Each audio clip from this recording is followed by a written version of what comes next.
welcome everyone to Latino Talks, celebrating the power of Afro-Latinidad.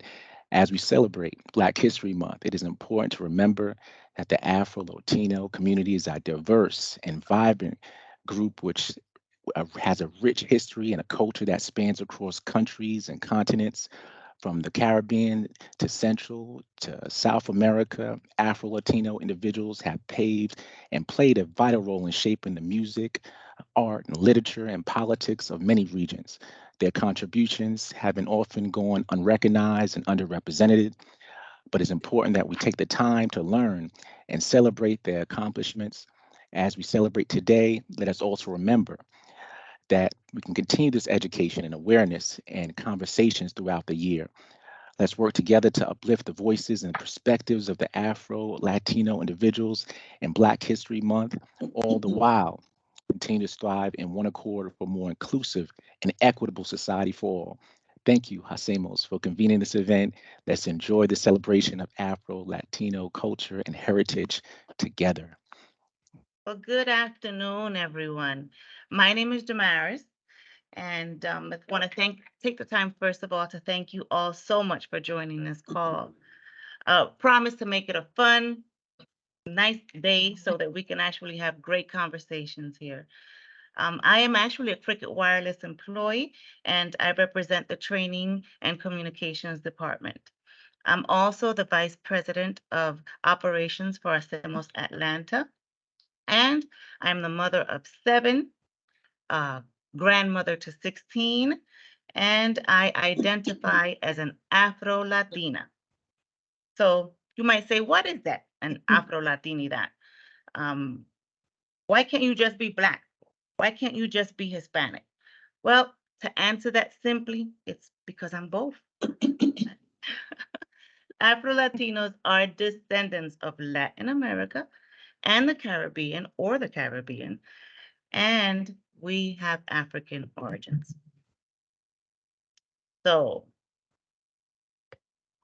the Latino culture is very diverse.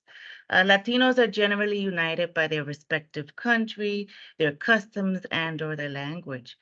The African culture is infused in all parts of our life through music, food, beliefs, traditions, and actually a quick fact is that history shows that during the transatlantic slave trade, only 400,000 out of 10.7 million that were enslaved as Africans were brought to the United States.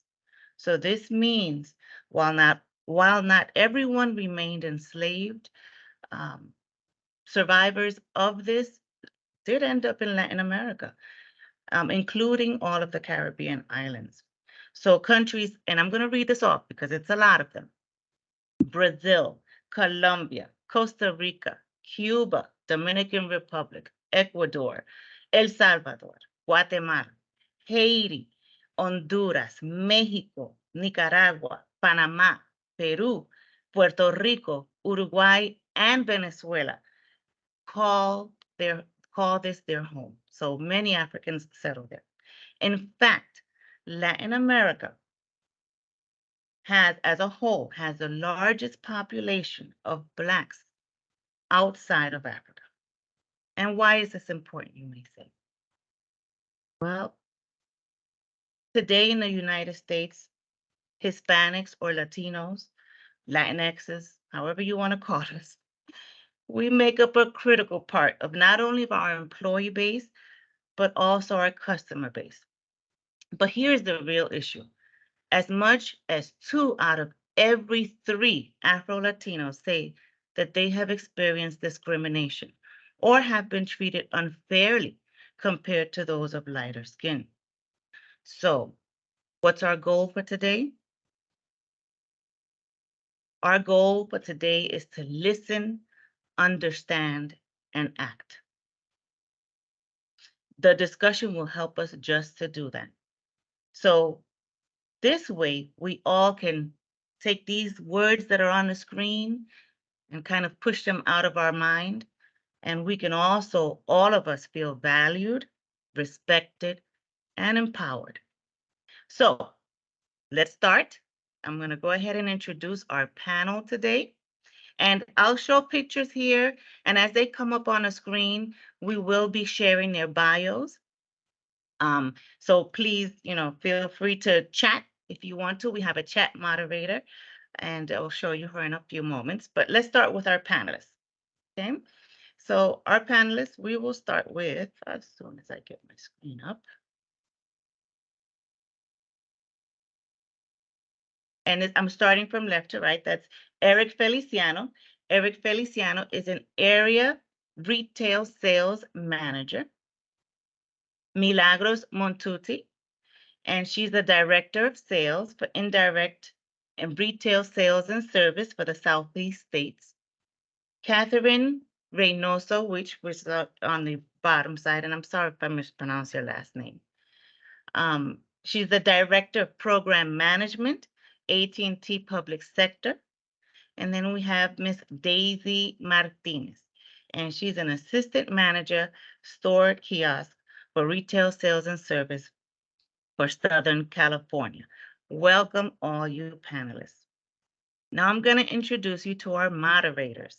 Like I mentioned, we have our moderator, which is going to be for chat purposes, and her name is Frangela Merritt, and she's a senior sourcing manager. She also represents the network.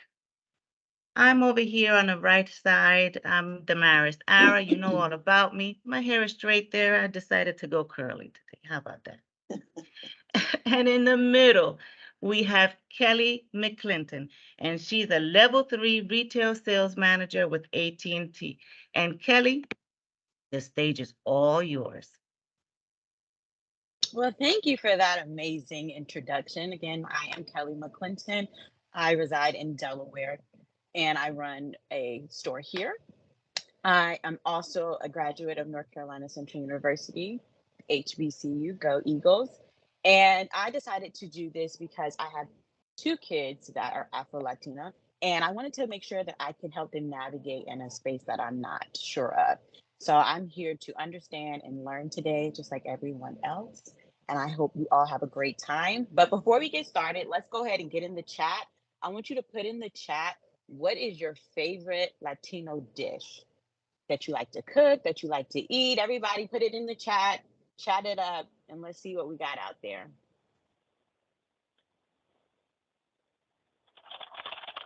Los pupusas.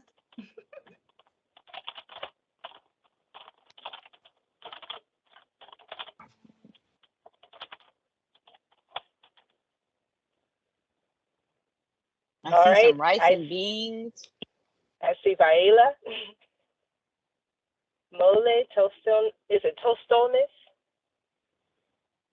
Mofongo, churrasco. I know I am tearing these names up, okay? So help me out, please. You're doing a good job. Thank you. This is great. Y'all, y'all have to eat.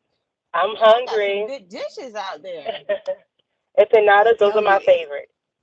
It brings people together. Food always brings people together, I can tell you. Absolutely. Definitely. Universal language. Thank you guys for putting your answers in the chat. So we're going to get started with our first question. And the first question to the panelists are, what if you are Latino descent, but you don't speak Spanish? Are you still considered Afro-Latina? Ooh, that's a good one. I'll take that one, Kelly. Okay. Hello, everyone. Eric Feliciano, as they said, area retail sales manager in Delaware. My mother is African-American and my father is Boricua, so Puerto Rico in the house. And for me, this one really hits home because my father was in the military and we were down in Fort Benning, Georgia. So, I mean, we were in the deepest part of the South and literally 10 minutes from Alabama. All you had to do was cross the Chattahoochee River. And it was 2001, 2002. And one of the kids, we were outside playing. I don't even know how it came up. And I brought it up, I'm half Black and half Puerto Rican. And the first question I asked was, do you speak Spanish? And I was like, well, no. And what they stated was, well, then you're not Spanish. And so I, being a child, I was a little bit impressionable, and I was like, oh, okay, I guess not. And come to find out years later, my father didn't teach us because at that time when he was marrying my mother, we've been together 35 plus years. He didn't feel like it was right in the household for everyone else to know Spanish except for her. So he wanted to do what's right based off of her. And so one time we were up in New Jersey where my abuela resides, and we're just sitting there and she's cooking, and I asked her, I said, hey, why am I not Spanish? And she looks at me with like this deep look. She was like, well, what do you mean? I was like, well, I'm only black because I don't speak Spanish. And I could see the pain and hurt in her eyes because that's her heritage. And I remember that to this day. She made that statement of, let me tell you something, it doesn't matter what anyone else says. Being Puerto Rican is in your heart, it's in your blood, it's in your heritage.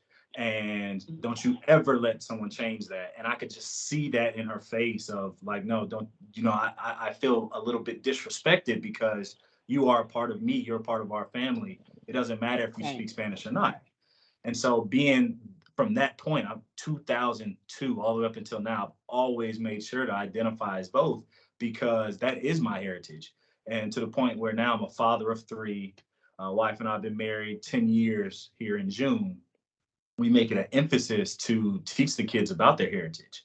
And it's great to see because now on Saturdays, I'm telling you, when it's cleanup time, all you hear over the loudspeaker, you hear Suavemente come on, and all you see is the 1-year-old. You see Ace, he puts his hands up and he just gets to dancing. It's just teaching them all about their heritage and letting them understand. Not only that, with the food and the music, but from that point going forward, I always wanted to know why. And now, being your authentic, true self, I know I'm both. So I will gladly stand up for my African American side, and I will gladly stand up for my Puerto Rican side and all the other Spanish communities out there. Yes. Thank you, Eric. That's interesting that you say that because I want to say the end of January, I was sitting at the table with the kids, and my son actually, he's like, well, am I Hispanic? And I'm like, yeah. And he's like, well, I don't speak Spanish. So when the topic came up to do this call, I was like, yes, I need to be involved because of that, to be able to understand what he's understanding and also be able to navigate to tell him the things that you just shared. So thank you so much for sharing that. Thank you. I see in the chat someone said, I'm not crying, you're crying. So I have the next question. The next question is, how do you navigate and identify with both your African and Latino heritage in the United States and within AT&T? I'll take that one, Kelly.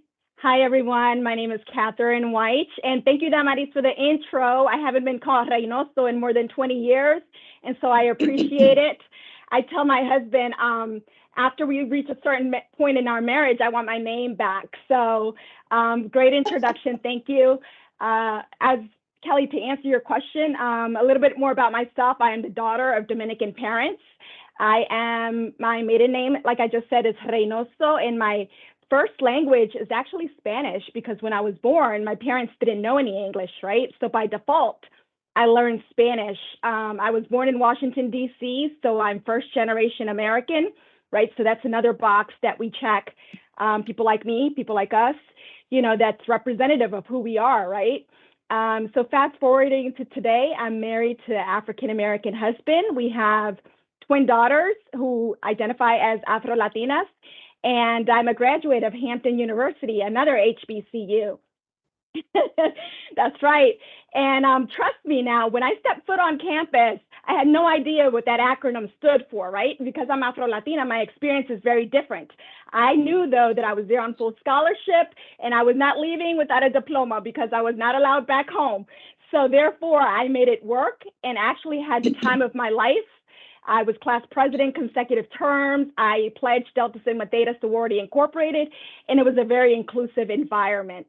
Now, where we are now, or where I am now in my life, I identify as Afro-Latina, and my experience is really a blessing and a curse, right? I always say that I love hip hop and R&B just as much as I do merengue y bachata. So that at times can be problematic just because people like us sometimes aren't accepted by either community, right? And so we'll get into that a little bit later. But to answer your question, how I navigate between the two worlds is my mom would say very simple, en la casa hablamos español y en la calle inglés, right? So at home we speak Spanish and on the streets we speak English, right? Everywhere else. And so that was the law in my childhood home. But you could imagine, right? That was the expectation inside the house. But the minute you step outside of that apartment door, the world saw me as simply Black, right? And so my experiences, which is very similar to those of us that are Black and browns, right? We have very commonalities. And so we need to learn how to understand and learn from one another. So in a nutshell, that's me. And I'm happy to be part of this conversation today. Thank you, thank you, thank you. Good. Hi, good morning, everybody. Buenos dias. My name is Daisy. I actually want to chime into Catherine, the question that Catherine answered. My name is Daisy. I'm born and raised in Los Angeles, California. I am a daughter to my parents. They're both Guatemalan. I actually, growing up, it was really hard for myself to identify myself. As Catherine had mentioned, Spanish was my first language as well. I learned English in high school, in school actually. That's where I started learning English. So growing up in a city that's predominantly Black and brown, the schools that I was going to was predominantly Hispanics. It was so hard for me to identify whether I was Black or whether I was Hispanic, because when I would hang out with my Black friends, I wasn't Black enough for them in their eyes. They're like, well, you speak Spanish. And they're like, well, you're Blaxican. And I'm like, no, I'm not Blaxican. I'm Guatemalan. I'm proud to be Guatemalan. No, I'm not Blaxican. So it's like, it almost, when I was younger, I was very confused. I didn't know how to identify myself. I had mostly predominantly Hispanic friends. To this day, I do. I feel strongly in my heart. I feel very connected with them. Very connected as well with my Black side as well. But once I started going into the work environment, the questions that I was getting was like, well, how are you Black if you speak Spanish?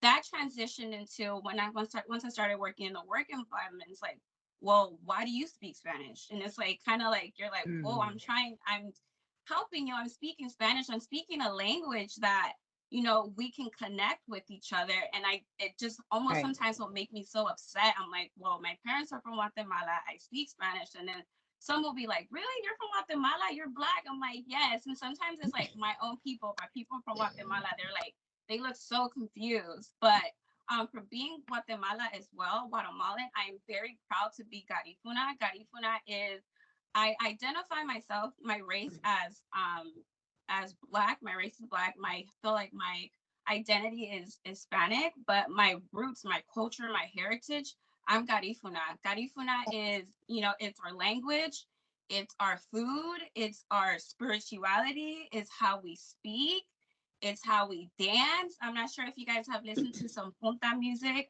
Damaris was actually playing that in the beginning. So if you've been familiar with punta, that's the language. The language that they're speaking is Garifuna. So to that, Catherine, I really felt close to everything that you're saying, because I was like, yes, girl, I got you. Like, I felt the same way.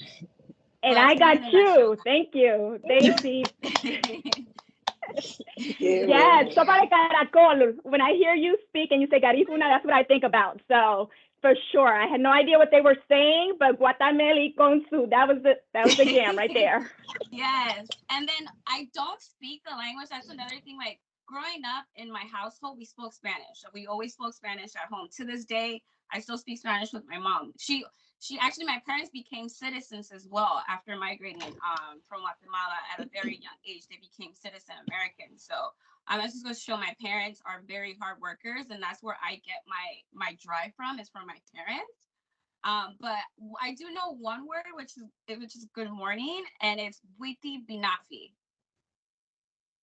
Can you repeat that again, Daisy? Buiti Binafi. Buiti Binafi. Okay. Buiti Binafi. I'll put it in the chat. Thank you. Thank you so much, Daisy. You introduced us to something new that we all can take away when we leave. Let everybody go back to the chat. I see some amazing things in the chat. Gloria just put, it was strange for me that people point out that Black people aren't Hispanic. I didn't learn colored mattered until I went to American school. I was so confused because color has nothing to do with being Hispanic. My parents are Puerto Rican, and with 21 aunts and uncles who are all colored, skin, hair. I agree. Even with being Black, we all come in different shades. That sometimes you're darker, sometimes you're lighter. My mom, they mistake her as Puerto Rican and she doesn't know any Spanish and she's not Puerto Rican, but when she's at work, they're like, "Do you speak Spanish?" And she's like, "No." She said she wished she would have now because she's a nurse, but she didn't. Um, so I definitely agree. You can definitely see how both cultures just come together and we deal with same things that each person goes through, even if you're Hispanic or if you're not Hispanic. Um, Getting into the chat, something fun. Tell me your favorite African American artist or your favorite Afro Latino artist. I'll go first. Beyonce. All hail the queen. See, somebody else look. Beyonce, first person that comes up, y'all. All hail the queen. Celia Cruz, guys, Celia Cruz is making history again, even though she's passed Yes. away. She's on one of our coins now. So, woohoo, go Celia. Okay, maybe I'm my a favorite, big my second favorite is Selena. I put her in there too. Put her in the chat, she's Selena. good, yes. I'm a big salsa, merengue, bachata type of girl, so I will definitely say Oscar de Leon is one of my favorite. Oh, Okay. tremendo. Tremendo. Hey, listen. As old as I am, I love a reggaeton. So give me Sech any day. Yes, yes, I love Seth. I love him. Yes. I see Mark Anthony keeps coming up in the chat. Yeah. And speaking about Afro Latinos, I say Johnny Ventura, may he rest in peace. That's right. Yes. Well, I'm loving this chat.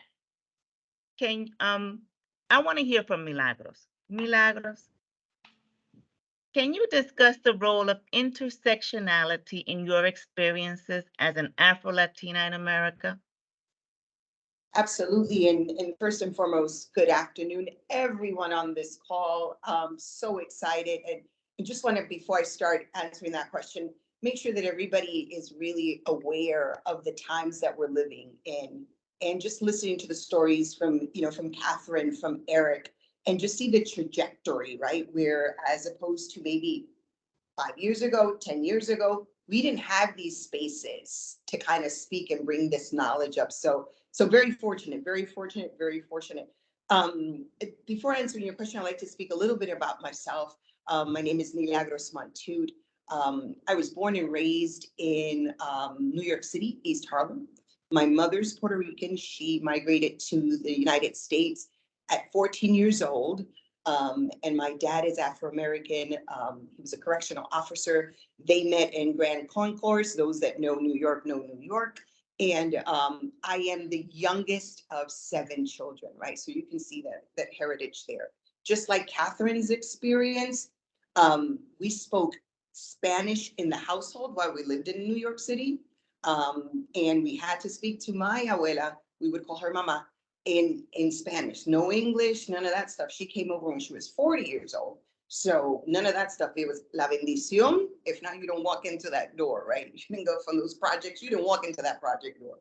But in addition to that, we lived there. I lived in New York City until I was about 13, 14 years old. And then my dad retired as a correction officer and we moved to Puerto Rico. So we moved to Puerto Rico and it was the reverse, right?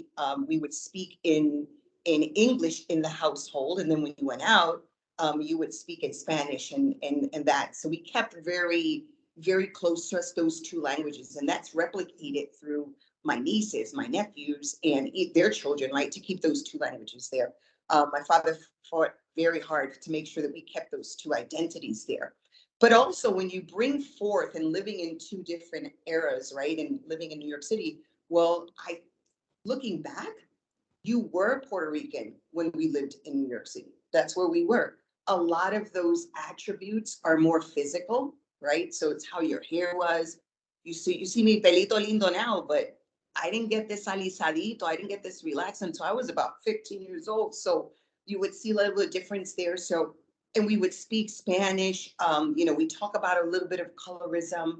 And so it was a little bit there. So we would be considered within this whole thing being Puerto Rican and Latino.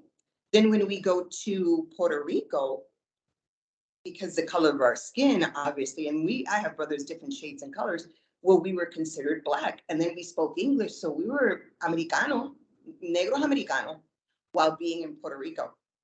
I have my children in Puerto Rico. They study in Puerto Rico. I made sure that they knew English and the Spanish portion. And then we moved back to the States as adults, my 3 children and myself as an adult.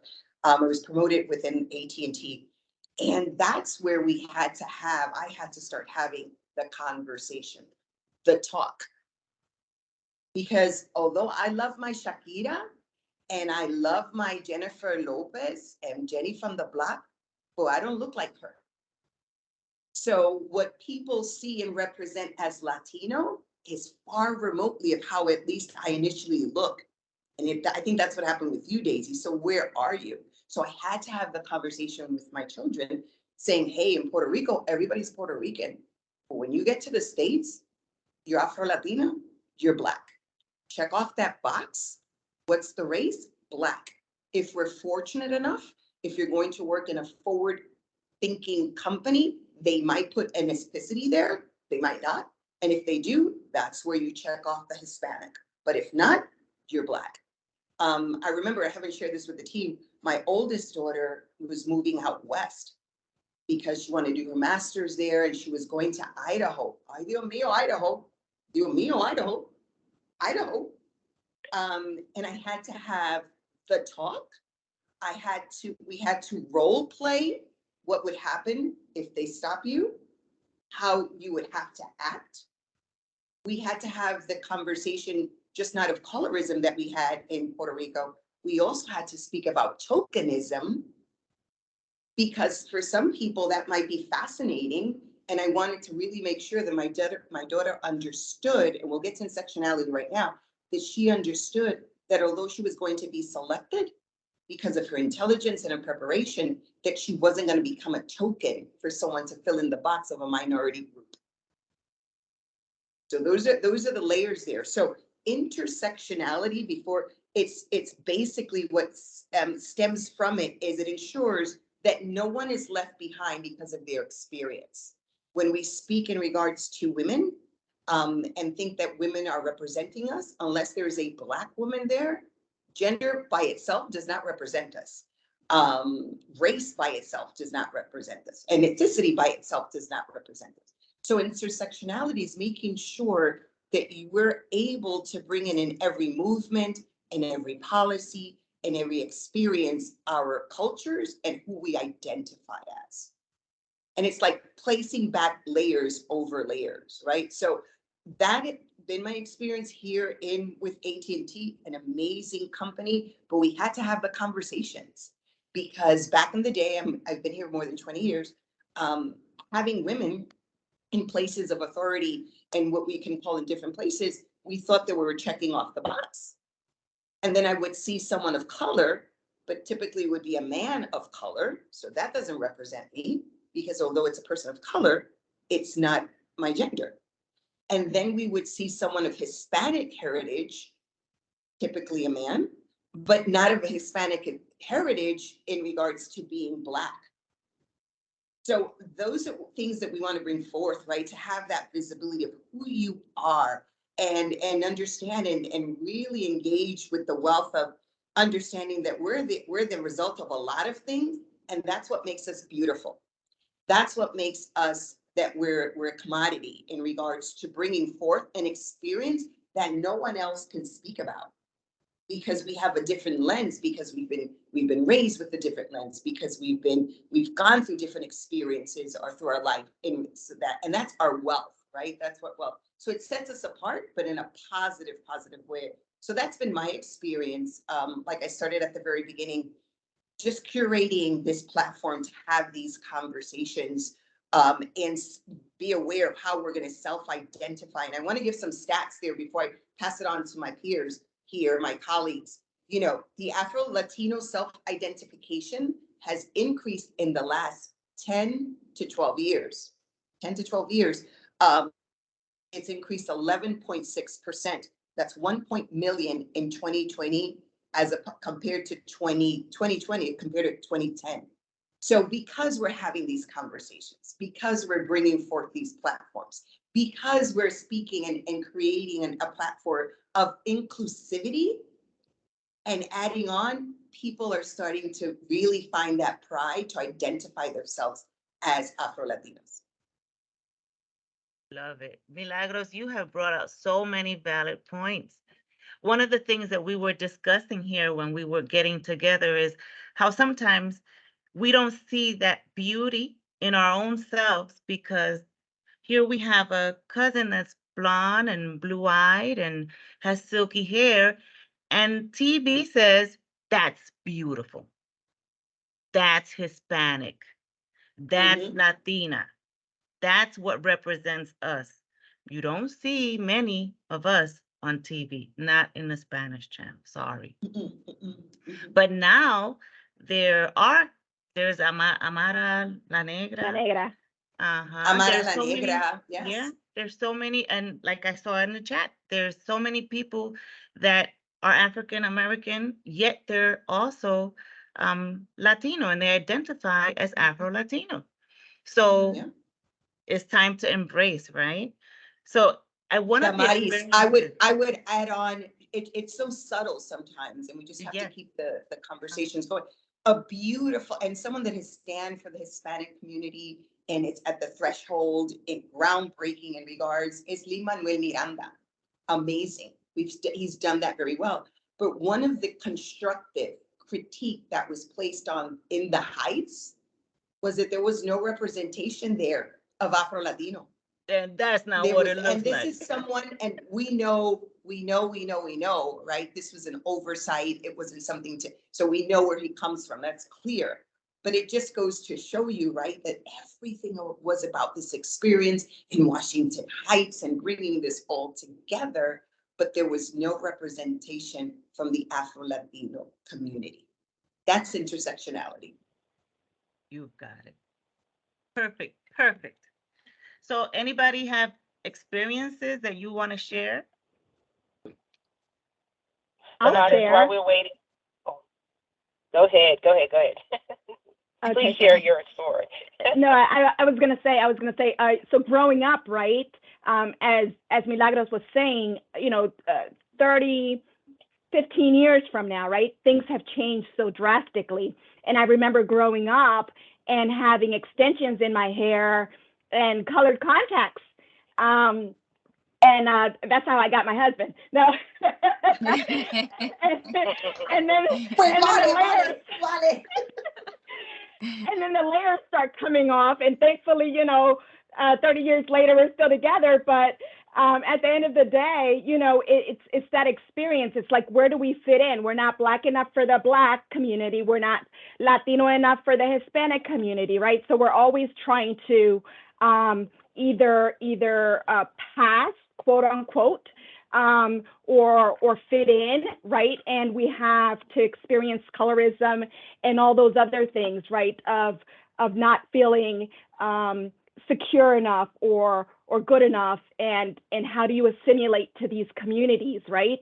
I've always seen it as a privilege, actually, because it allows us to be in spaces and places with mainstream America, and we learn, right? So if no one knows that I speak Spanish and they're going off about whatever it is, right, then I can learn and get a perspective of how that community sees the Black community, sees the Asian community, etc.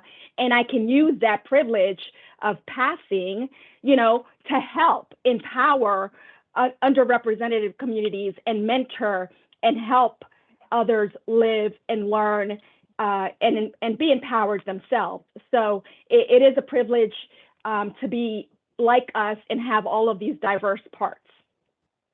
Absolutely. And, and I'll finish with this one. It's because, and we've spoken about this when we were coming together, it's because we've been taught, history has taught us as two fairly separate experiences, right? The Latino experience and the Black experience, right? So they've been living and thriving as one for centuries, but these are two different things. I participate in Black History Month, have forward-thinking VPs, and Hispanic Month, right? I've done that, but typically it didn't collide because you're taught in two different, right? And then we have to go over and say, okay, I'm not trying to take your space, right? My Black is your Black, period. And like I said at the very beginning, if there's no space for me, if you ask me, Milagros, how do you identify Black? And I pause. Se me ve la cara latina, yo lo sé, pero I pause. Because what I want to be able to create the statement is, and I'll leave it there. I'll leave it there. It's just like if I were Black and I was able to speak Russian. I'm Black, but I speak Russian, but you would never ask that, right? And there's certain things that you can kind of grasp in regards to that. But at that same note, you would think in those terms because it's two different experiences, when in reality, it's one experience, right? And that's our power, right? That's our power and that's why I love this space.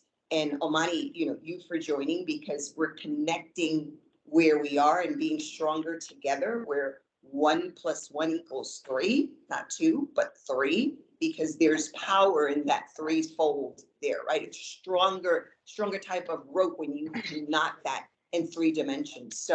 So once again, nothing but gratitude for my part, nothing from gratitude for this opportunity to speak and learn. Thank you guys. So I can share my experience as when it comes to my hair. So typically, if you would have met me 5 years ago, I would have never worn my natural hair out. It made sense that you had to get it straight. When I was 7, my mom gave me a relaxer, and it seemed like to be beautiful, you have to have straight hair. And then I, got married, had kids, and I went through a divorce, and I just felt like my hair wasn't growing, so I cut it all off. So then I had to go through, now you walk around and you have this bald haircut. And then when I started growing it back, I said, when I grow it back, I'm going to wear my natural hair. I'm going to enjoy my natural hair. Do I like getting my hair done and having wigs and getting extensions? Yes. But I'm learning to just love my natural hair in the state that it's in now. And so I have to say, I was listening to the radio this morning, and out of 50 states in the United States, there's only 18 states that supports the Crown Act to say that my hair is not considered unprofessional, that it's professional because it's mine. Mm-hmm. So we still have some work to do, but we are definitely moving in the right direction when it comes to certain things. Mm-hmm. Mm-hmm. And even with opportunities, right, within here in AT&T. I love it, Milagros, that you mentioned we can raise our hand when an opportunity, like right now, even the opportunity for what was that, Fran? Maybe you can help me with that. Future Makers, Black America Future Makers. I was scared if I should apply or not apply. I was like, but wait a minute, am I stealing from one of my African Americans? Because I can do the Spanish one if they ever have one for Hispanics too now. Because I'm gonna apply for that too. So those things are real. Those are real valid feelings, right? They go back to even childhood when I was in an all African American school and they tried cutting my hair because why? It was different. It was different. Yet my mother would send me to school with hair going here, going, she didn't know how to comb it, So those things are valid. They're real. So I love this. I want to bring Omani to the table. Omani, again, how do you believe the Afro-Latino community can build stronger connections and solidarity is what we want with other communities of color in the United States? Right. Thank you, Asemos, for this invite. I'm excited to be here on behalf of the network, Black Integrated Communications Professionals. Currently, I'm the CFO of the network, founded in 1969. So imagine that history. And I'm also a philanthropist, and I share activating the potential of every individual. I'm a leader by choice, and a diversity, equity, inclusion community builder by conviction. But this conversation is important. It really is, team. And the question you raised is a deep one. Growing up in New York, I recall my elementary days. I talked to someone to call about it, being called names like light, darky, and whitey black, and mixed black, and being made fun of because looked at me like he didn't know where he was, from. So they would laugh. That saddened me, being raised in a Spanish and Haitian black neighborhood, but the only language I knew was English, right? And I just was a light-skinned black boy with black parents whose family was part of the slave trade, like many of us on this call. So Mhm. it took me some time growing in my adolescence to realize losing the illusion, that illusion makes us wiser than finding the truth at times. And that illusion had me thinking as a kid, those who made fun of me were better than me because of my complexion. That wasn't the case, right? Of course, that wasn't the case. And my late mother, bless her heart, she instilled in me to push for excellence and character and reduce the low frequency activity that can stifle my progression and to keep me from reaching my monumental goals. So your purpose, team, your purpose is too impactful to Earth to let anyone that thinks too small to throw you off your path. And it'd be too catastrophic to your community and the people who are counting on you and me. So the question is deep. It really is. I think about that right now as you ask that question. How can we work more together and collaborate? And it's critical that we listen, family. It's critical that we listen as much as we communicate without interrupting and sharing without pretending, right? And to positively disrupt diversity. We can never pretend. Let's not discount our positives as well. We have so many positives, many of us on this call, all of us. And we are remarkable human beings with a rich history of culture and resilience. And it's Black History Month, and I'm excited. So let's not minimalize. Sometimes we can do that, minimize the importance of our own emotional reasoning and our stories, our powerful stories.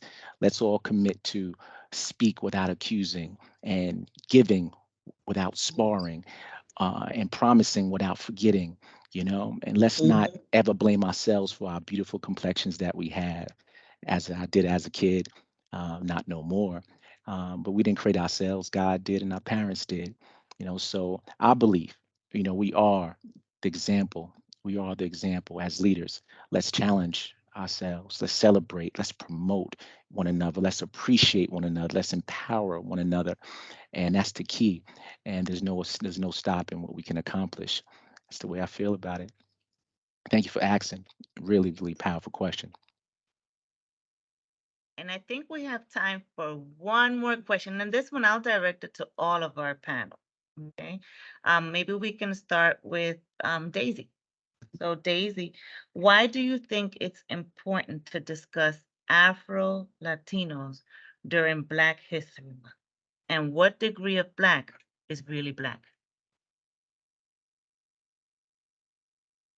That's a really great question, Damaris. I feel the reason it's really important for us to talk about Afro Latino and Black History Month because that's our roots. That's who we are. That's where we come from. Like that's really important to bring that awareness and have that education piece for everyone to understand that another extension of Black as well. It's not just the Black that we see or that we know. There's another extension from it as well. And the And then, degree, as far as what degree of Black is really Black, um, I would say everything. Everything, completely everything is a degree of Black. Yeah. I love that you mentioned that your Garifuna roots. My dad is Garifuna. And that's something that my great grandfather decided when he moved into the United States, he wasn't going to teach my father his native language because he thought it was too Black and it wasn't Mm. going to bring him a future or bring his kids a future. Yet here we are, three generations, a third generation, fourth generation. My kids are like, Mom, what is that? I'm like, I don't know. I don't know who to ask because my father doesn't even know, you know. Yeah. So lost cultures. So let's not do that to our children. Let's not. Okay, Milagros. Oh, yeah, absolutely. In a world where, in a company that, we're really encouraged to bring our authentic self, right? And we use that word a lot within our company. And and every program and initiative is kind of steered towards bringing your authentic self. And initially, to be very honest, I didn't even know what that meant in the workplace, thinking that these are two different types of atmospheres, right? I can't bring the mother that I am in regards to this. I can't bring this other situation here. It's the professional, whatever that meant, the professional person there, the standard person, the leader from that aspect. Until we started curating, and I use that word, spaces with what I call, at least with my team, psychological safety, where I would speak first because I understood that if I was going to ignite this, I needed to speak first and bring forth information about what I would call private, in regards to that, so others can do the same. And part of what I brought was that Afro Latina part of me, right? Sometimes I call it dimmers, and sometimes we still have to dim. You can't walk into every conference room. You can't do that, right? It's part of who I am. I didn't get However, that memo. when I'm mentoring, that's true. When I'm mentoring people, I say, hey, you have to know where you're going to place your dimmers. You have to analyze your audience. You're still your authentic self. Don't get it twisted, right? But I can't be my slang, and I can't, bring all these things. You gotta understand where we are, but you're still bringing your authentic self, right? So that's why it's so important. And I can say it. In Puerto Rico, I didn't have to speak about it because everybody spoke Puerto Rican. Hablamos español. Everybody was talking Spanish, so we didn't have to speak about it. When I came to the States, and I'll give you an interesting data here, I did my bachelor's degree, my master's degree in University of Puerto Rico. When I came as a director of sales, I had to kind of unlearn and learn at a university level to be able to speak to professionals, because I had it like second nature in regards to vocabulary, in regards to everything in Spanish. But remember, that wasn't the experience. I didn't learn these terms. I didn't learn these things when I was in Puerto Rico. So I had to unlearn and learn. That's another dimmer, right? I'm still that person, but it's that dimmer there. So as that started to progress, you start opening and letting others too. You start opening yourself more and understanding that it's okay to be the accumulation of a lot of things, right? It's okay. It's okay. I speak to AfroLatinidad, but I also speak to the mother. I also speak to, the partner. It's all of me and more, and this is just another part, right? And if that can serve for someone else to open the door and pave the way for others, because that's another responsibility that we do have, to continue to bring forth the dialogue, but also bring others. That's a responsibility. It's not a character, it's a responsibility. You continue to grow in that aspect. Very good. Thank you. We just got Eric back. Sorry, Eric, we lost you there for a moment. I was looking for Eric. Eric, I actually posed the question. It says, how do you believe the Afro Latino community can build stronger connections and solidarity with other communities of color in the US? Actually, that wasn't it. Sorry, Yeah, I'm my about to say that. ADD brain. I'm on Sorry. answer that Why do greatly. you think it's important to discuss Afro Latinos during Black History Month? That's what it was. I think it's very important because when you look at it, a lot of us have the same beliefs, the same type of upbringing. It might be a little bit different when it comes to the music or the food of that nature, but a lot of us believe in a lot of different things: the love, the family aspect, being able to be strong together regardless of what's happening. And something that I learned through the CEDP program that I took last year, it was great to see. And I know my father, being Hispanic, he would always tell me, to, especially playing sports, I will never go and talk to your coach. If you want to play, you got to earn it. You got to work hard for it. And you got to figure it out. And, you know, that's always stuck with me. And then going through that program, I realized that once you get to a certain point, you need to speak up for what you want instead of thinking that just your good work is going to get you so far. And sometimes you have to let it be known what it is exactly that you're looking for, because we do have a lot of talented people. And I'm starting to see that within this company. And I think that this space is so powerful because you're starting to see so much more diversity within our company. And I look and I see Milagros, and I have never met her before, but I see her movement. I was like, that's what I'm talking about. And then you see Omani and you see him moving up in a company, like, great. I don't care. As long as someone's winning, we are all winning. So I think it is very important. And Catherine? Sure. Thank you for the question. I think that when it comes to why do we celebrate Latinos also during Black History Month, think about it. We were all in the same boat, right? We were literally, our great-great-great-grands were probably cousins or brothers or sisters on that boat, right? Leaving Africa and then dispersed throughout the world, right? And so because if your great-great-grandfather and my great-great-grandfather were brothers and they got taken away from each other and landed on different countries, right? That doesn't mean we're not all related. We're still related. And so I always say we're all in the same boat together. That's my expression. And then number two, what degree of Black is Black? It's funny because now when someone asks for my Black card, I got my 23andMe, right? That's my new Black card, right? Right? Because I was thinking that my 23andMe, my DNA results were going to be 100% Dominican, right? Because as far back as I can trace, everybody on both sides of my family is Dominican, right? So come to find out, you know what percentage I'm actually Dominican? Tell us. From the island? Tell us. Cero, absolutamente nada, nothing, West African? right? Was it West African? West Wow. African, the Wow. majority of my percentage, West right? Africa, yeah. And then the Wow. other Portugal y España, right? So I say that because, you know, the people on my island, La Española, the natives, Taínos, were actually executed, right? When the colonists came, they either killed them or worked them to death.